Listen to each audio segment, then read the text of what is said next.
tegak aja. Padahal gak ada tempat duduk. Masya Allah. Menjaga.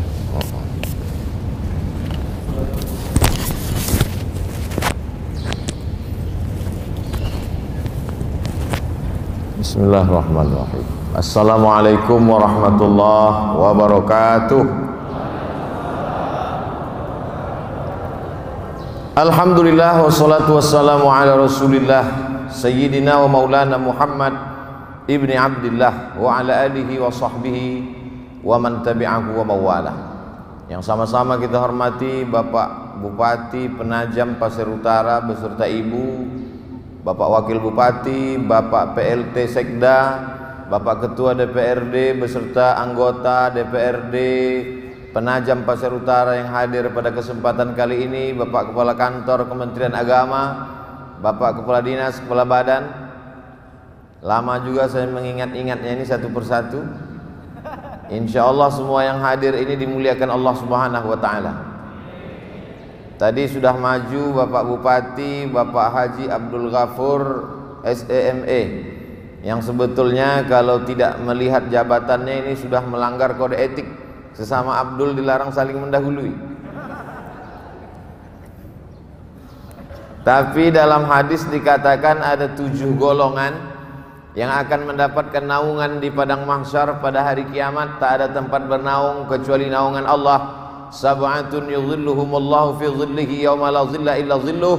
Dan yang pertama mendapatkan naungan itu adalah al-imamul adil, pemimpin yang adil. Banyak yang tidak bisa dilakukan oleh ustadz, tidak bisa dilakukan oleh orang kaya, tapi bisa dilakukan oleh pemimpin.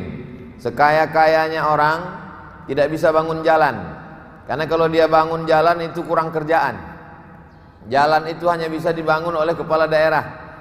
Sekonglomerat-konglomeratnya orang dia tidak perlu mengaspal jalan, tapi jalan itu dibangun oleh pemimpin. Cukup dengan tanda tangannya. Yang banyak lubang hari itu dia tunjuk, tertutup, selesai. Kalau Abdul Somad yang menunjuk, makin banyak lubangnya. Begitulah yang bisa dilakukan oleh seorang pemimpin. Beberapa tahun yang lalu saya tausiah subuh di Balikpapan. Selesai itu dibawa sarapan pagi ke rumah di atas bukit warna kuning bersama jamaah.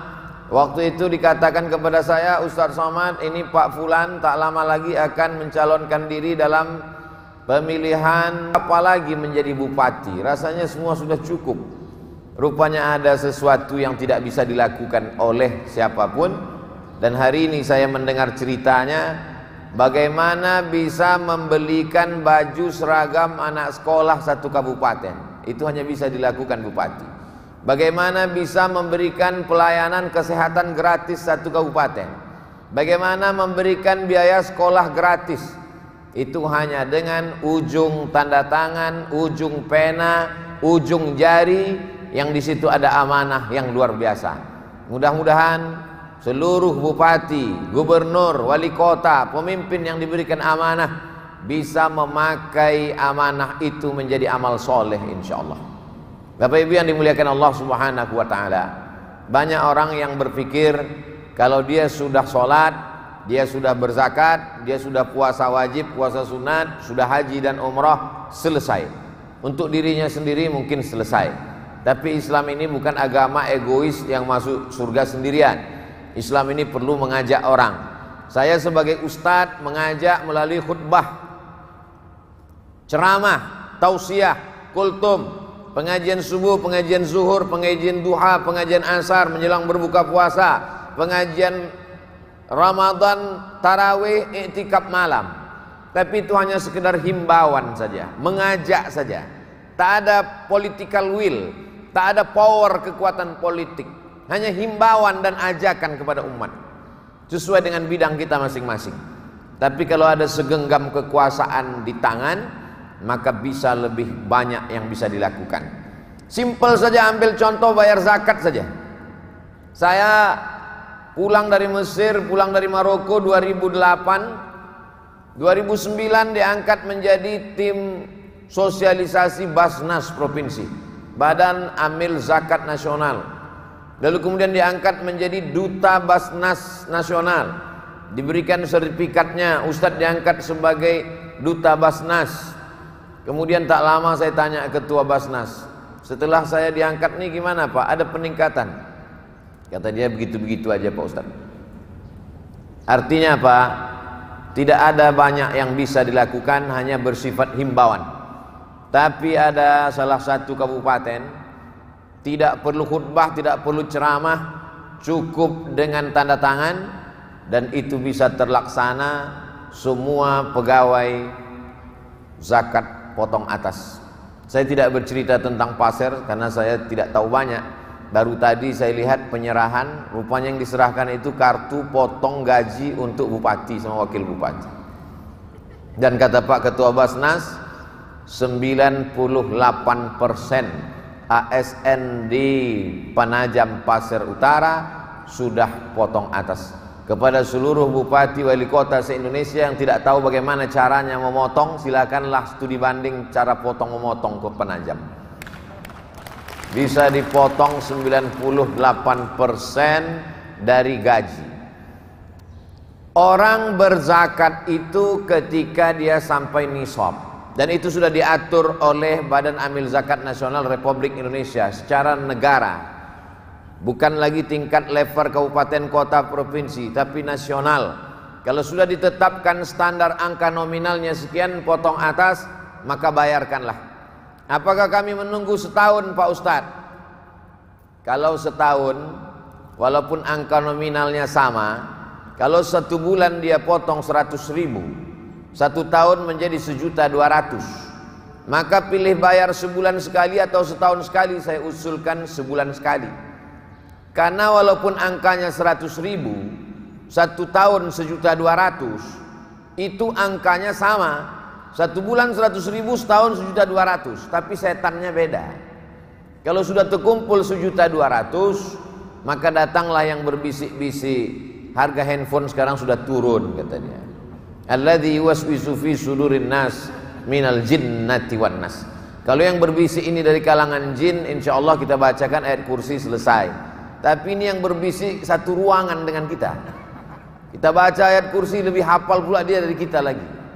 Oleh sebab itu maka tidak ada lagi sifatnya himbauan, ajakan, tidak ada lagi sifatnya pemberitahuan, pengumuman, langsung saja potong atas.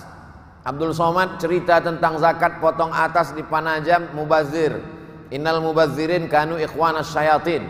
Orang mubazir saudara setan. Potong atas langsung 98%, banyak sekali yang bisa tertolong. Dengan adanya zakat potong atas melalui Basnas, Badan Amil Zakat Nasional Kabupaten, itu sudah menyelamatkan orang dari makan haram.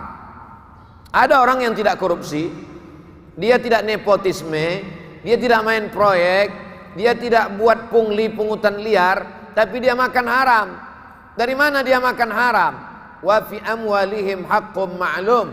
Di dalam gajimu itu ada milik fakir miskin. Ternyata dia makan.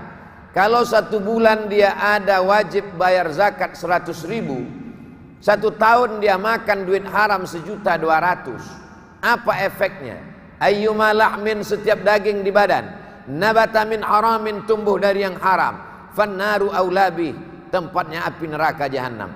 Kalau 100.000 itu 10 kilo beras, 1.200.000, 1 ton 200 kilo beras masuk ke dalam badan, berubah menjadi darah, darah menggumpal menjadi daging, daging membalut tulang belulang. Ayyuma lahmin, setiap daging, ayyuma damin, setiap darah yang ada di badanmu tumbuh dari yang haram, fannaru aulabi.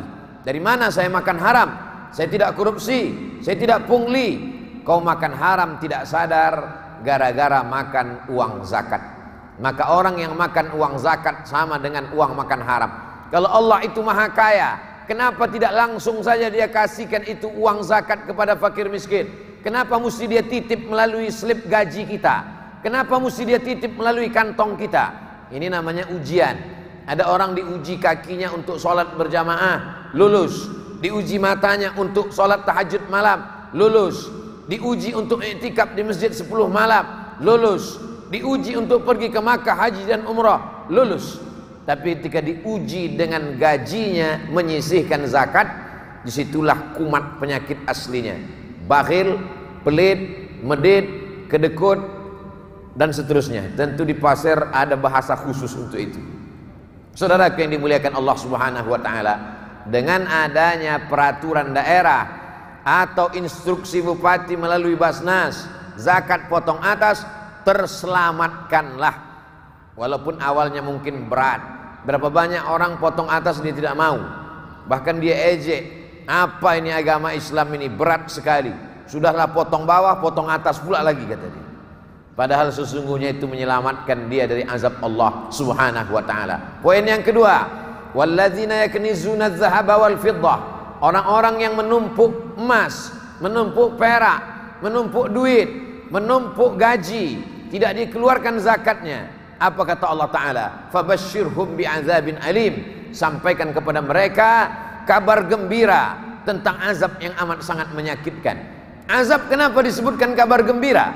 Azab tentunya ancaman, tapi bunyi kalimatnya di situ, fabashshirhum, berikan mereka kabar gembira, karena mereka tidak layak untuk mendapatkan kabar gembira surga, menyia-nyiakan amanah gaji. Sampaikan kepada mereka kabar gembira azab. Ada 3 azab yang diberikan kepada mereka. Yawma yuhma 'alaiha, dipanaskan emas perak uang gaji mereka itu, fatukwa bihajibahuhum, ditimpakan ke kening, wajnubuhum, usus, wazuhuruhum, pundak. Ada 3 anggota tubuh yang kena efek menumpuk zakat. Jibahuhum, kening, junubuhum, usus, zuhuruhum, pundak. Sebagian ahli tafsir mengatakan itu di akhirat. Ternyata di dunia sudah ada efeknya. Kening, usus, pundak. Kening, stres, depresi, suntuk, tak tahu, galau saja entah apa yang membuat, gara-gara makan zakat.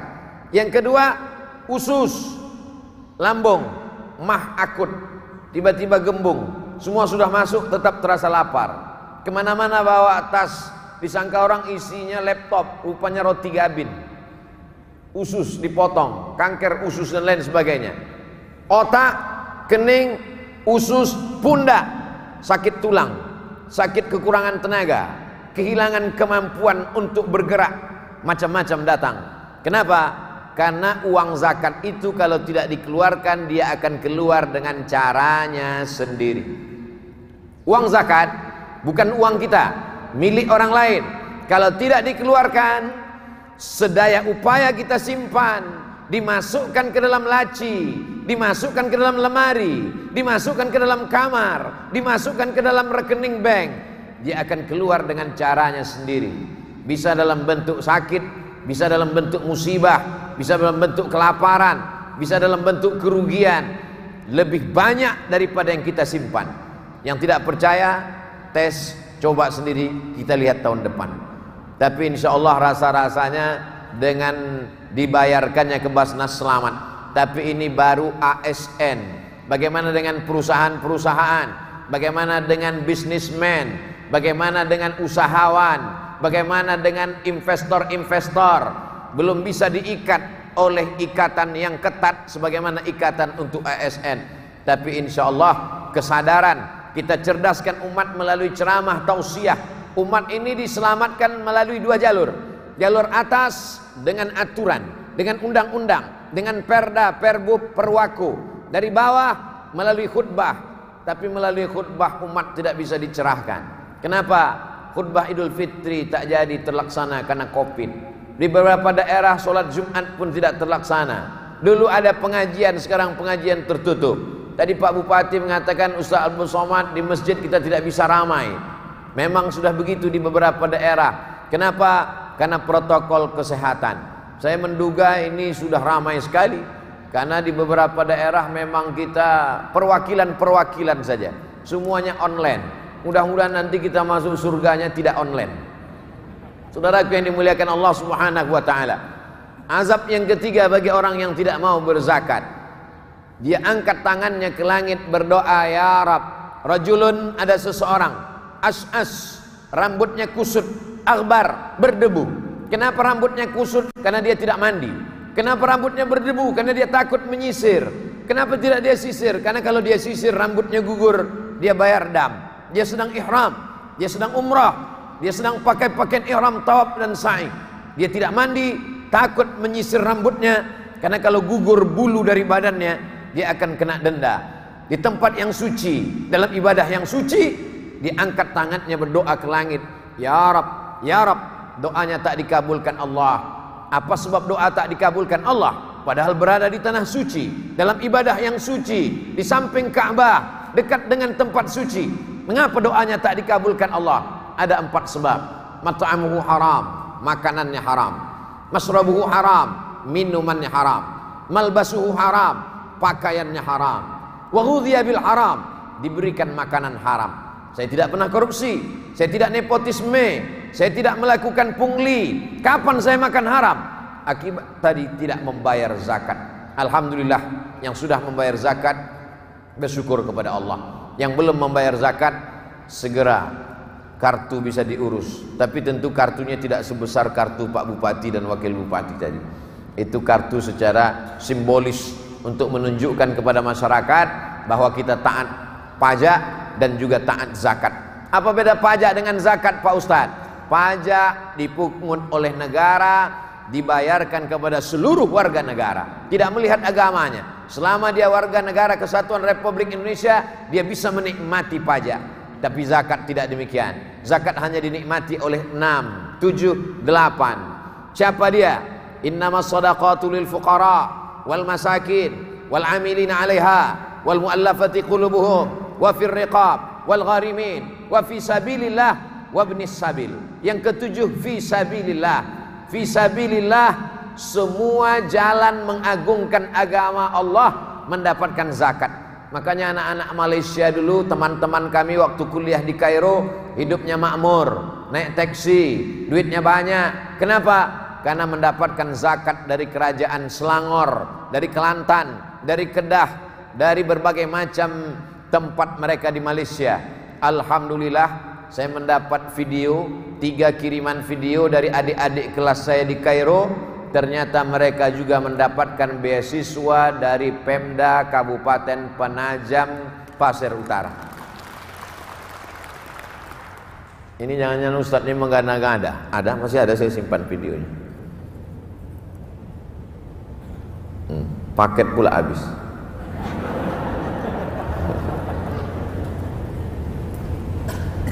Adik-adik kelas saya dari Kairo mendapatkan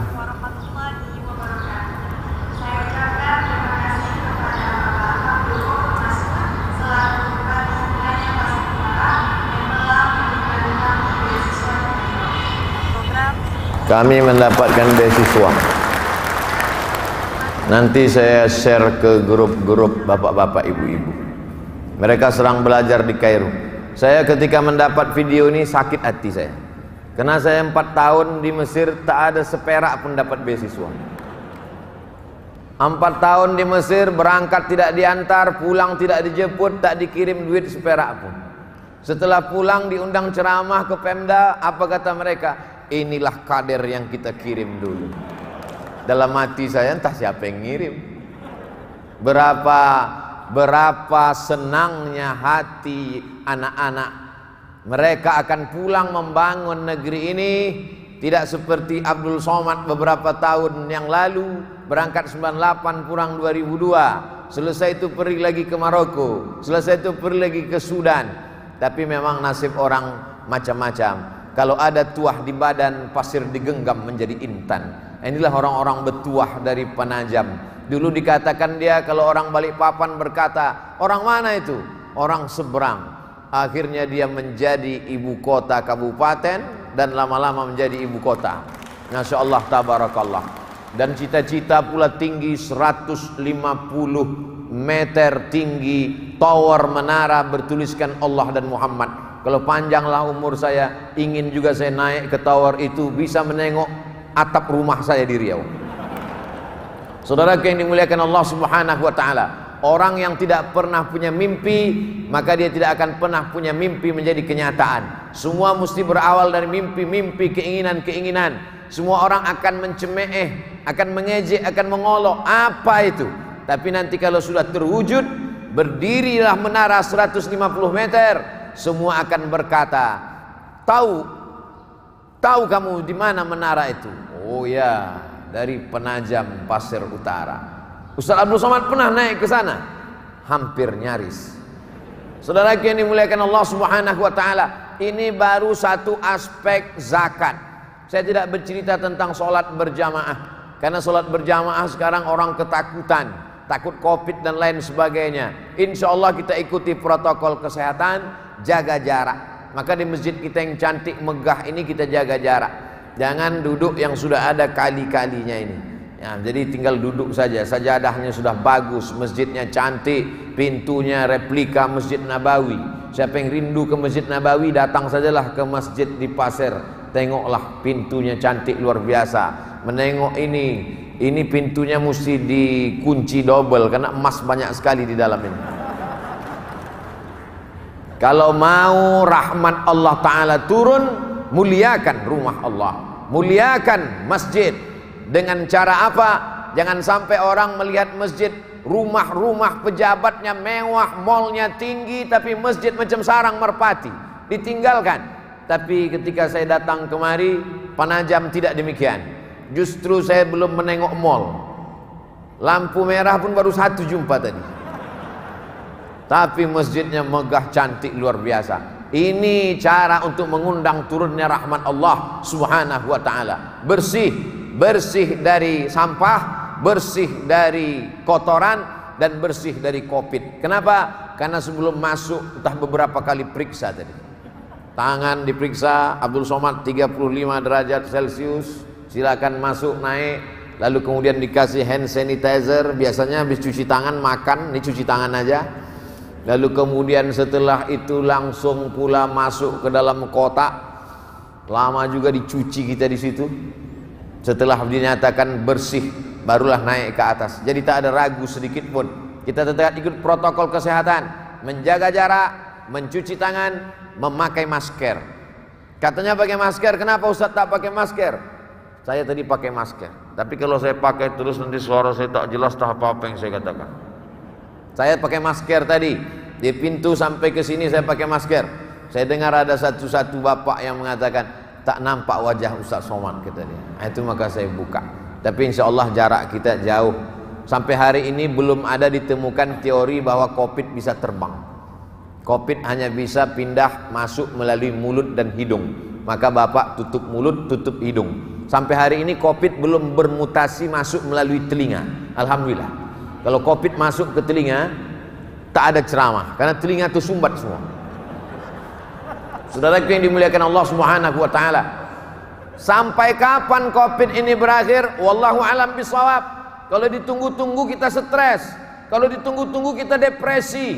Kenapa? Karena dia tidak nampak di mata, tapi dia ada. Maka caranya tidak lain tidak bukan kita terus aktif, terus bersemangat, terus target-target ke depan. Sebagai kabupaten yang besar, penduduknya 200.000 orang, maka kalau pegawai ASN Kabupaten Penajam Pasir Utara ini jujur, amanah, maka dia mendapatkan pahala sebanyak 200.000 kali lipat. Ini Ustadz teorinya dari mana? Ini jangan-jangan mengada-ngada saja. Ini hadisnya. Ketika Nabi berkirim surat kepada Kaisar, Aslim taslam, wahai Kaisar Romawi, masuk Islamlah kau, maka kamu akan selamat. Aslim, masuk Islamlah kamu, fa'alaika ajruka marrataini, falakal ajru marrataini. Kalau kau masuk Islam, pahalamu 2 kali lipat. Begitu surat Nabi kepada raja. Nabi berkirim surat kepada Raja Kaisar Romawi. Nabi berkirim surat kepada Raja Persia. Nabi berkirim surat kepada Raja Mesir namanya Jirjis, panggilannya Mukaukis. Di antara isi surat Nabi, kalau kau masuk Islam kau akan selamat dari neraka jahanam. Kalau kau masuk Islam maka pahalamu 2 kali lipat. Pertama sebagai pribadi, kedua pahala sebagai mengajak masyarakat dan rakyatnya. Oleh sebab itu, bapak-bapak, ibu-ibu, dari mulai bupati, wakil bupati, sekda, PLT, bapak anggota DPRD, ketua DPRD, ketua penggerak PKK, semuanya kalau amanah, beramal soleh, dapat dirasakan nikmatnya oleh 200.000 penduduk Penajam, maka pahalanya dapat. Tapi tentu dosanya begitu juga, kelipatan dosanya 200.000 juga. Kalau sampai ada yang berkhianat, kalau sampai ada yang tidak amanah, maka habislah pahala sholatnya, habislah pahala puasa sunatnya, habislah zikir, tahtim, tahlil dan yasinnya, karena yang mengambilnya juga 200.000 orang. Inilah yang dikatakan Nabi SAW, ya'ti yaumal qiyamati bi sholatin. Nanti ada orang pada hari kiamat menghadap Allah, sholatnya banyak sekali, subuh, zuhur, asar, maghrib, isya, qabliyah, ba'diyah, idul fitri, idul adha, gerhana matahari, gerhana bulan, sholat tarawih, sholat isyraq, sholat awabin, sholat tahajud, sholat witir, banyak sekali sholat sunatnya. Wasiyamin, puasanya juga banyak, puasa Ramadan, puasa 6 hari di bulan Syawal, puasa Senin Kamis, puasa Ayyamul Bait, puasa Nabi Daud. Sedekahnya juga banyak sekali, zakat, infak, sedekah, wakafnya banyak sekali. Tapi ternyata amal-amalnya itu diambil oleh orang-orang yang dia khianati. Orang mengantri mengambil sholatnya, yang satu mengambil puasanya, yang satu mengambil hajinya, yang satu mengambil umrohnya, yang satu mengambil bacaan Qur'annya. Akhirnya faniyat hasanatu, amalnya habis. Semua amal-amal solehnya di dunia itu habis. Sementara yang ngantri masih panjang. Bayangkan saja yang mengantri 200.000 orang, rakyat Kabupaten Pasir, Penajam Pasir Utara, masih panjang mengantri. Lalu kemudian apa yang terjadi? Mau diambil pahalanya sudah habis. Ukhidat khotoyahum, diambil dosa mereka.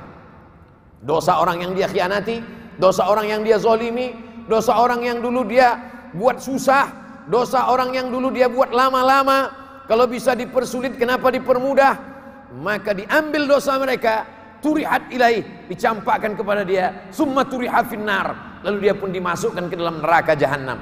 Inilah orang yang masuk neraka bukan karena zina, masuk neraka bukan karena narkoba, masuk neraka bukan karena mencuri, masuk neraka bukan karena sakau, tapi masuk neraka karena tidak amanah. Maka apa yang dilakukan pada hari ini, pembinaan spiritual aparatur sipil negara di lingkungan pemerintah Kabupaten Penajam Pasir Utara untuk menyegarkan lagi ingatan kita, karena mungkin kita lupa. Tadi saya sebelum kemari singgah di rumah Pak Bupati, saya lihat di dinding banyak sekali foto-foto, tapi rupanya foto itu kalau dilihat dari dekat ada tulisan tangan. Oh, ada tulisan tangan. Untuk apa jabatan ini? Saya tidak bertanya. Saya kemana-mana kalau bertamu ke rumah orang saya lihat aja, saya tidak tanya, karena masa Ustadz nanya? Ustadz itu ditanya, bukan bertanya. Saya tunggu yang punya rumah cerita.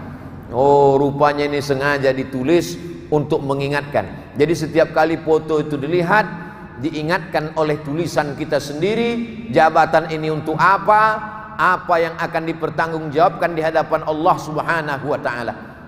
Ini penting. Saya harap selesai acara ini Bapak Ibu semua pulang, itu bingkai-bingkai di rumah bolehlah tulis semua. Kenapa? Karena ada masanya nasihat tidak masuk ke telinga kita. Naik khotib ke atas mimbar menggelegar. Sepanjang saya ceramah rasanya inilah mimbar yang paling besar. Tinggi sekali khotibnya. Tidak masuk ke telinga kita kadang ceramah orang. Tapi kalau tulisan kita sendiri, kita yang menulisnya, kita yang membacanya, kita yang mengingatkan diri kita sendiri. Ini juga perlu kita buat. Kenapa? Karena Umar bin Khattab pun menasihati dirinya sendiri. Anas bin Malik menasihati dirinya sendiri. Pada suatu malam berteriak dia, "Ya Umar, wahai Umar bin Khattab, kemana saja kau tadi siang? Wahai Umar bin Khattab, bagaimana kalau nanti orang datang menuntut engkau di hadapan Allah Subhanahu wa ta'ala?" Itulah mengapa Abu Bakar Siddiq mau berjalan-jalan di tengah malam untuk mencari siapa yang kelaparan. Itulah mengapa Umar bin Khattab mau berjalan di tengah malam untuk melihat siapa yang tak makan. Dia pergi ke Baitul Mal, dia ambil gandum, dia pikul sendiri, dia bawa sendiri. Lebih baik di dunia susah daripada di akhirat nanti mencari di padang mahsyar. Pada saat itu berkumpul semua umat Nabi Adam, Nabi Nuh, Nabi Saleh, Nabi Ilyas, Zakaria, Musa, Yahya, Isa, Daud, Sulaiman. Pada saat itu tak ada yang bisa menolong di hadapan Allah Subhanahu wa ta'ala. maka memiliki kekuasaan, memiliki jabatan, satu sisi adalah nikmat, satu sisi adalah rahmat, tapi di sisi lain dia juga bisa menjadi laknat. Nauzubillah. Tidak ada cita-cita tertinggi orang dari zaman dulu sampai sekarang melebihi cita-cita ingin menjadi PNS, ASN, pegawai negeri sipil. Saya pun ketika pulang membawa 2 ijazah, sebelah kanan LC, sebelah kiri MA, Abdul Somad LCMA. Tapi apa kata almarhumah ibu saya? Kau LCMA tapi tak PNS. Ternyata meminang anak gadis orang pun terhalang kalau kita tidak PNS. PNS ini luar biasa. Kalau ada orang mengatakan bahwa amal jariah itu 3 Pak Ustadz. Yang pertama shadaqatun jariyah, yang kedua ilmu yang bermanfaat, yang ketiga anak yang soleh. Ada satu lagi, PNS. Karena PNS sudah mati, gajinya tetap mengalir. Oleh sebab itu PNS menjadi cita-cita tertinggi. Ini nampaknya Ustaz Somad gelisah karena tidak lulus PNS. Saya lulus PNS, bersih, tidak menyogok, tidak pakai orang dalam, ikut lulus tes. Lalu kemudian saya pun menjadi PNS. NIP saya 1997, sudah lupa ujungnya. Saya menjadi pegawai pada tahun 2009. Jadi NIP saya itu 2009, keluar 2019.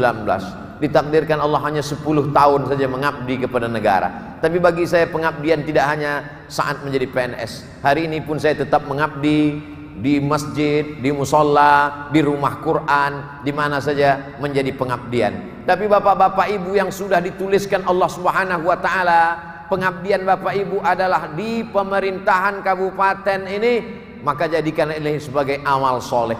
Ada orang yang ketika dia sholat dia amat sangat khusyuk, takut dia bergerak, digigit semut pun telinganya dia tahankan menunggu salam, takut dia sholatnya batal. Ada orang yang saat di masjid dia sangat khusyuk, sholat duha sangat khusyuk, tapi ketika di kantor dia amat sangat menyia-nyiakan amanah. Orang seperti ini pemahamannya tidak betul. Dia anggap beda kerja antara masjid dengan kantor. Kalau di masjid beribadah, kalau di kantor tidak.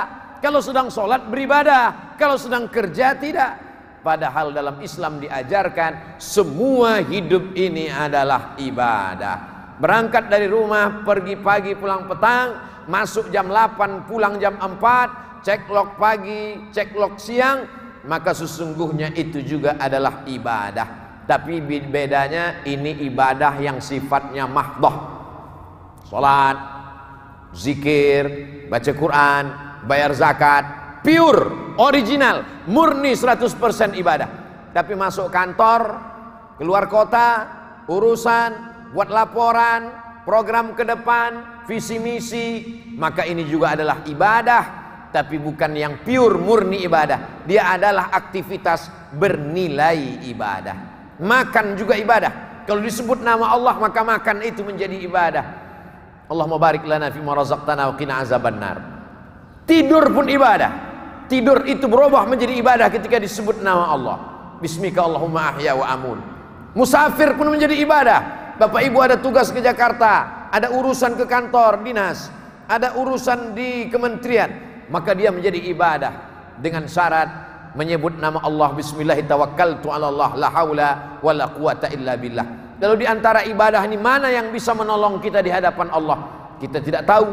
Boleh jadi solat kita tidak menolong kita karena tidak khusyuk.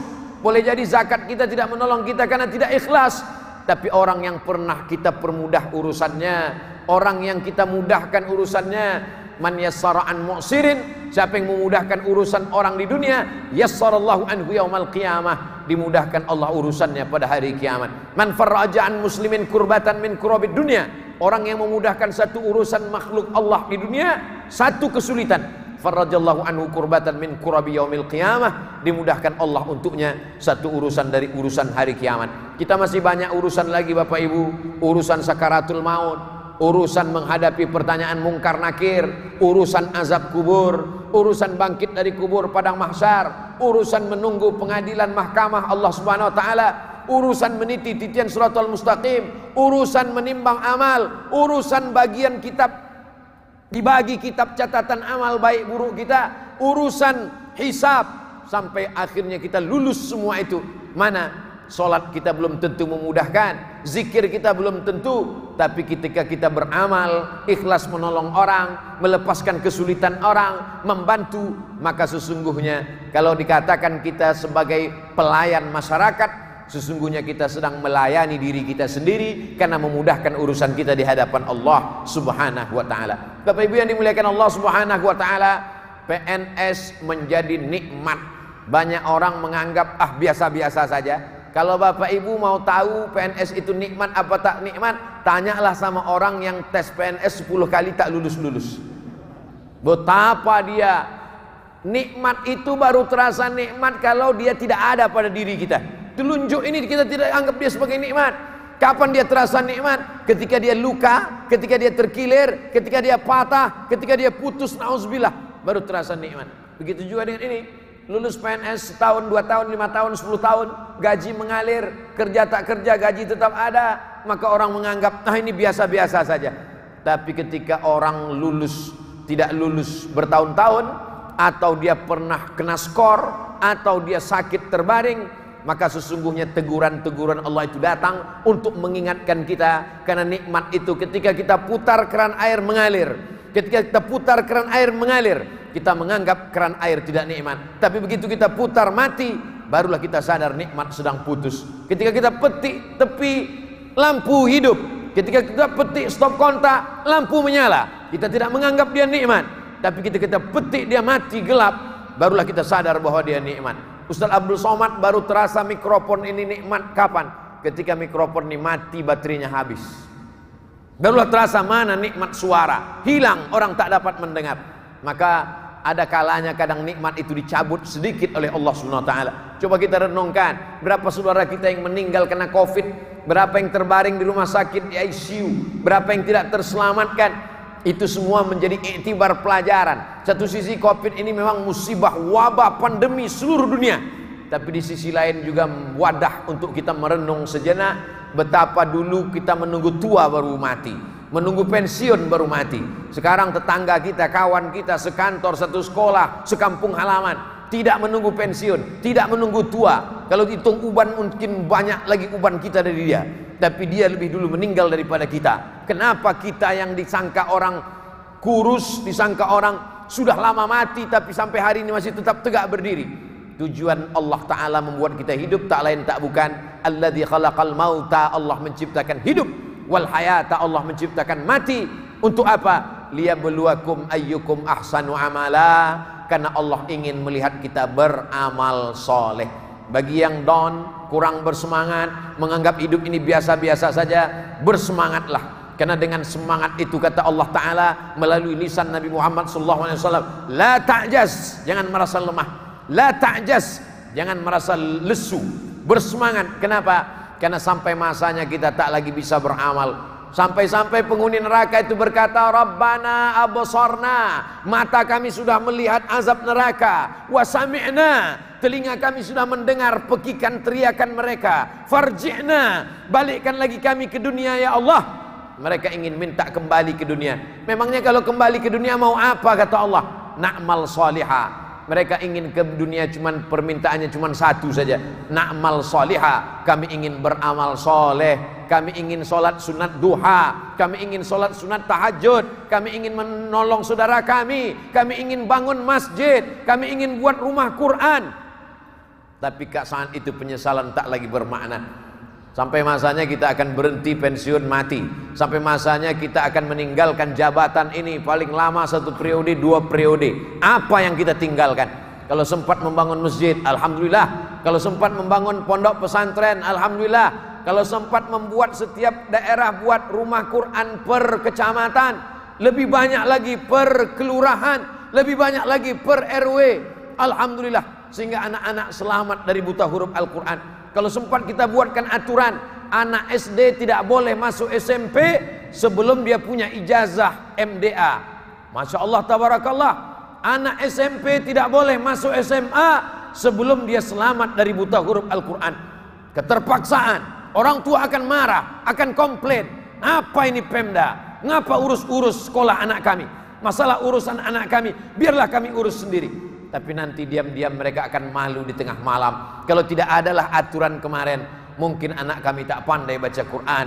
Itulah yang justru sampai ke liang lahat mereka, ke kubur mereka. Anak mereka menjadi insinyur, SH, sarjana ekonomi, menjadi pengacara, menjadi jenderal, menjadi orang yang berkuasa. Tapi yang justru sampai ke liang kubur mereka, tengah malam anak itu membaca Ar-Rahman, membaca Yasin, dihadiahkannya pahalanya. Di akhirat mereka akan bersyukur, berterima kasih. Al-akhilla, orang-orang yang berteman, bersaudara, bersahabat, yang hari ini tertawa.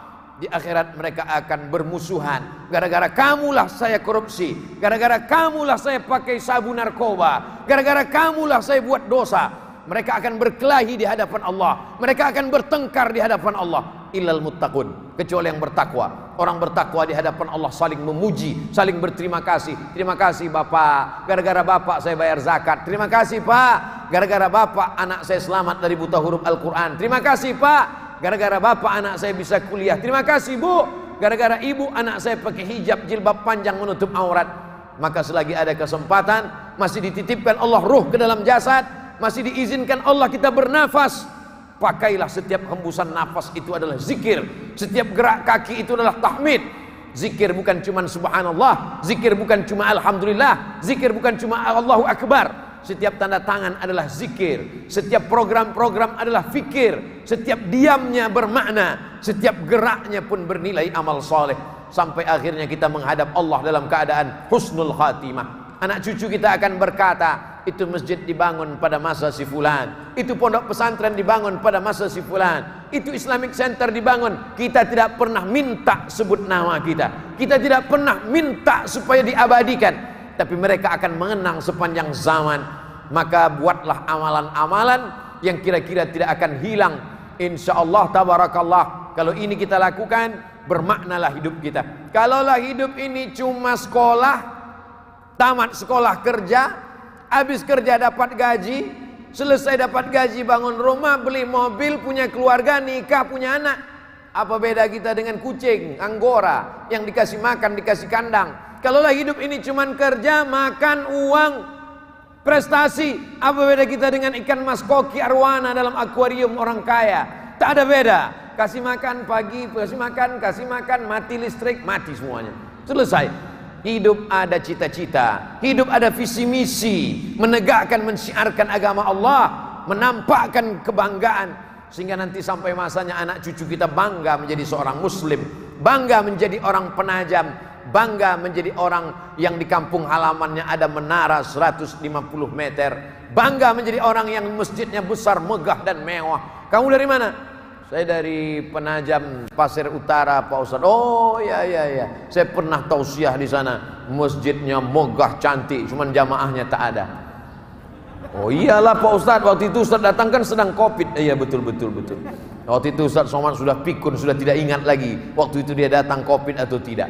Saudara yang dimuliakan Allah Subhanahu wa taala, kita tidak pernah ingin meminta supaya gambar kita ditampakkan, supaya nama kita dikenang. Tapi ada catatan yang tidak pernah hilang.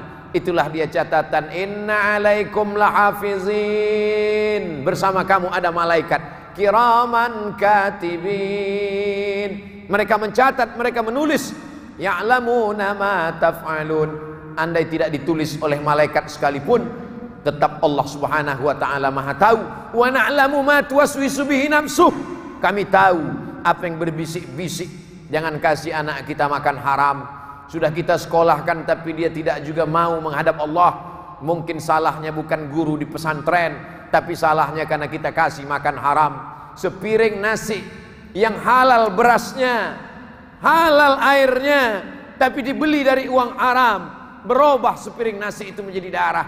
Darah setetes masuk ke jantung, dari jantung menyembur darah naik ke otak, otaknya menjadi hitam dan gelap gara-gara uang haram. Nasiyatin kadhibatin khati'ah, nasiyatin ubun-ubun, kadhibatin pembohong, penipu, pendusta, khati'atin buat salah, buat dosa. Padahal yang buat dosa itu tangan, padahal yang buat dosa itu mata, padahal yang buat dosa itu kaki, yang buat dosa itu telinga. Kenapa dikatakan ubun-ubun? Karena ternyata ubun-ubun inilah yang memberikan perintah kepada mata, ubun-ubun memberikan perintah kepada telinga, ubun-ubun memberikan perintah kepada tangan. ubun-ubun memberikan perintah kepada kaki.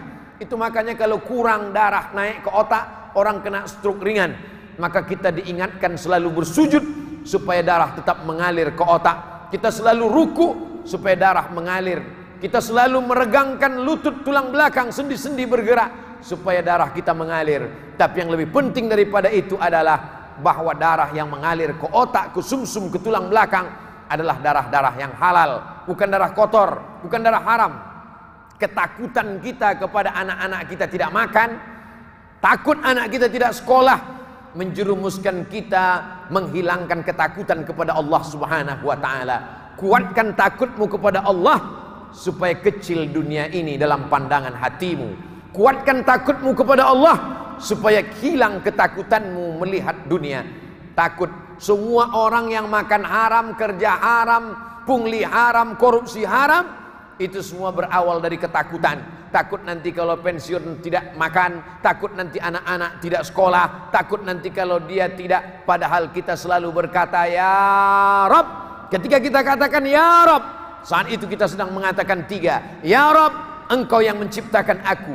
Ya Rabb, Engkau yang mengatur hidupku. Ya Rabb, Engkau yang memberi aku rezeki. Jadi kalau ada orang berkata ya Rabb, subuh tadi dia sudah katakan Allahumma hdina fiman hadait, ya Rabb, maka saat itu sesungguhnya dia sedang tak sinkron antara apa yang di mulutnya dengan ada yang di hatinya. Di mulutnya dia katakan ya Rabb, kau beri aku rezeki, tapi di hatinya dia ragu tentang rezeki pembagian Allah Subhanahu wa taala. Di mulutnya dia katakan ya Rabb, kau yang menjaga aku, tapi di hatinya dia ragu, apa iya Allah menjaga aku sampai mati?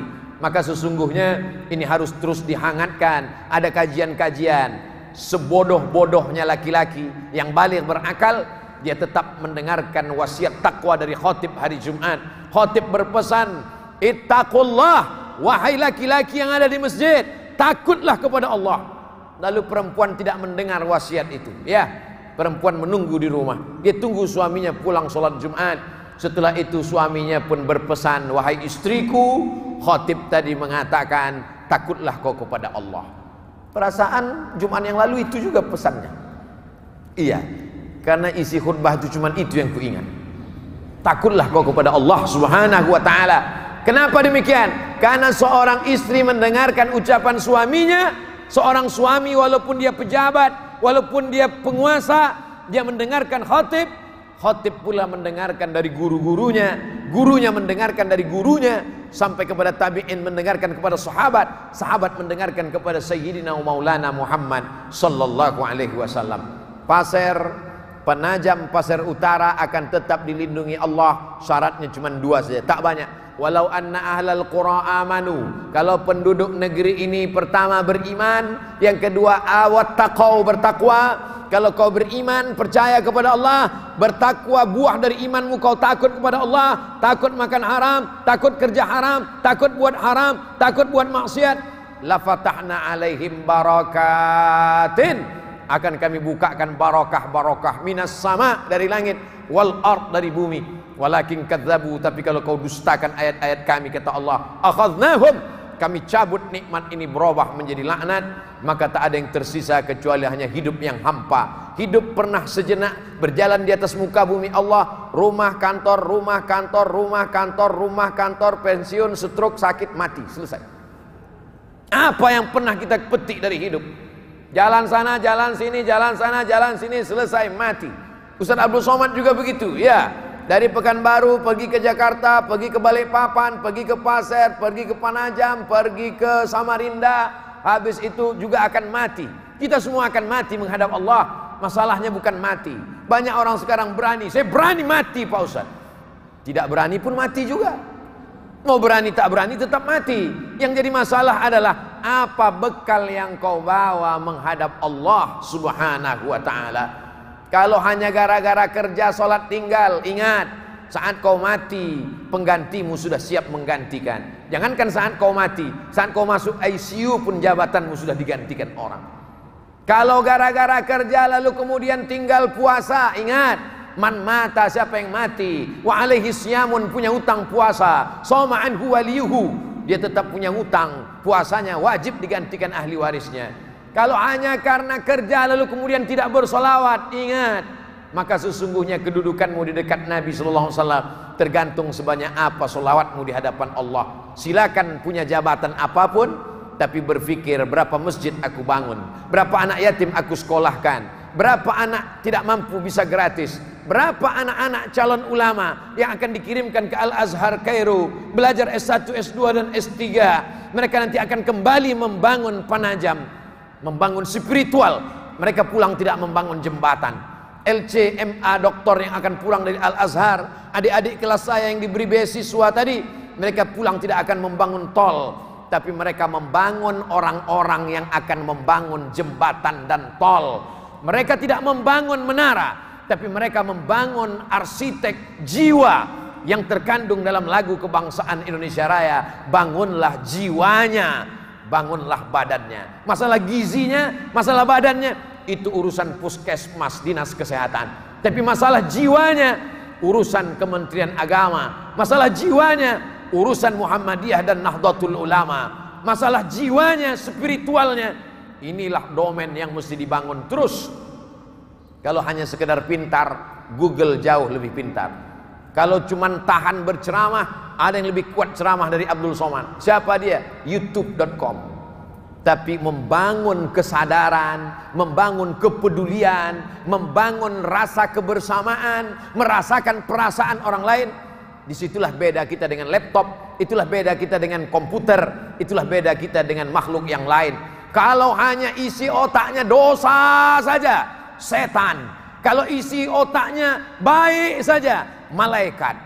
Kita tidak sedang bersama dengan malaikat, dan kita tidak pula sedang bersama dengan setan. Kita sedang bersama dengan kawan kita. Kalau hari ini dia khilaf dan salah, kita maafkan, kita ajak.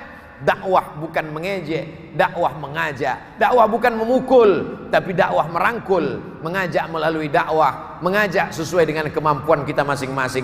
Bapak-bapak yang punya jabatan, punya kekuasaan, pakailah jabatannya, tanda tangannya, kekuasaannya dengan arahannya, membuatkan pengajian sehingga terbangun rohani orang yang mati. Selama ini kita lihat dia bergerak, tapi sebenarnya dia hanyalah zombie, mayat-mayat yang berjalan. Masalul ladzi yazkurullah wal ladzi la yazkurullah. Perumpamaan orang yang ingat Allah dengan orang yang tidak ingat Allah. Kamatsalil hayy wal mayyit, seperti orang hidup dan orang mati. Orang hidup bukan orang makan, orang hidup bukan orang tidur, orang hidup bukan orang bergerak. Orang hidup adalah ketika berzikir. Sesibuk apapun di kantor, sempat-sempatkanlah astagfirullah, astagfirullah. Sesibuk apapun membuat laporan, sempat-sempatkanlah Allahumma sholli ala Sayyidina Muhammad wa ala ali Sayyidina Muhammad. Karena ada masanya nanti kita amat sangat ingin beribadah, tapi kita tak lagi punya kemampuan. Sayup-sayup suara azan itu masuk dari celah-celah jendela ruang ICU rumah sakit. Hayya 'alas shalah. Meleleh air mata pasien di ruang ICU, ingin berwudu, ingin salat berjamaah, tapi saat itu tak lagi terucap, jangankan terlaksana, tercakapkan di ujung lidah pun tidak. Sebelum masa itu tiba, sebelum zaman itu datang, maka kita pikirlah bahwa kita hidup hanya sejenak, bernaung di bawah kayu yang rindang, sementara hari petang sampai masanya kita akan pulang menghadap Allah Subhanahu wa ta'ala. Itulah yang dapat disampaikan oleh Al-Faqir Abdul Somad pada kesempatan pembekalan pembinaan spiritual aparatur sipil negara. Mudah-mudahan kita semua selalu mendapatkan naungan ridha dan rahmat Allah Subhanahu wa taala. Ala hazihi niyah wa kulli niyatin salihah. Al-Fatihah. A'udzubillahi minasyaitonir rajim. Bismillahirrahmanirrahim. Alhamdulillahirabbil alamin. Arrahmanirrahim. Maliki yaumiddin. Iyyaka na'budu wa iyyaka nasta'in.